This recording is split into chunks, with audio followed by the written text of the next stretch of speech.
અને કોંગ્રેસ પક્ષમાં આંતરિક વહીવટમાં ભાજપની રીતસરની ઘૂસણખોરી હોય તેવી ઘટના સામે આવી.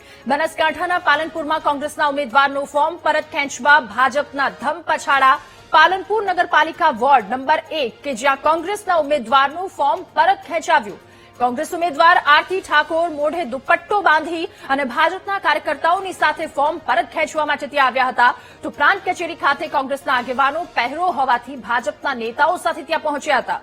વોર્ડ નંબર 1ના ઉમેદવાર આરતી ઠાકોરે ભાજપની સાથે આવી પોતાનું ફોર્મ પરત ખેંચ્યું. તો કોંગ્રેસના આગેવાનો ગેટ પાસે પહેરો ભરતા રહ્યા અને ઉમેદવારે પ્રાંત કચેરીએ પહોંચી પોતાનું ફોર્મ પરત ખેંચી લીધું.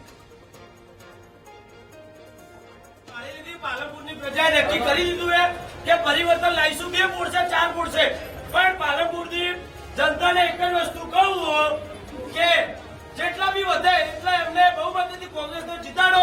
એ લોકો તમારો વિશ્વાસ નહીં તોડતા હે, તમે એમને જીતાડીને મોકલો. ફોડવા દો 2-4, મારા પાસે આજે પણ હું નહીં મૂક્યો. તો બનાસકાંઠાથી પણ આ વાત સામે આવી છે, જે કાર્યકર્તાઓ ગેટ પાસે રહી અને પહેરો ભરતા રહ્યા. કોંગ્રેસના આગેવાનો ગેટ પર પહેરો ભરતા રહ્યા અને ઉમેદવારે પ્રાંત કચેરી પહોંચી પોતાનું ફોર્મ પરત ખેંચી લીધું. મહિલા ઉમેદવાર કે જેઓ ભાજપના શરણે જતા કોંગ્રેસના કાર્યકર્તાઓ રોષે ભરાયા.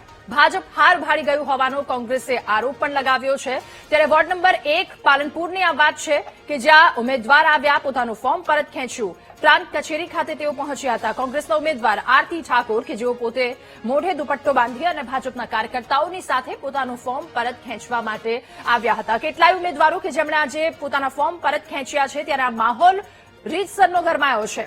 વાત પાલનપુરની બનાસકાંઠા કે જ્યાં કોંગ્રેસ પક્ષના આંતરિક વહીવટમાં ભાજપની રીતસરની ઘૂસણખોરી હોય તેવી ઘટના આક્ષેપ પણ કોંગ્રેસના કેટલાક કાર્યકર્તાઓ દ્વારા લગાવવામાં આવ્યા છે. બનાસકાંઠાના પાલનપુરના કોંગ્રેસના ઉમેદવાર કે જેમણે પોતાનું ફોર્મ પરત ખેંચવા માટે ભાજપના ધમપછાડા.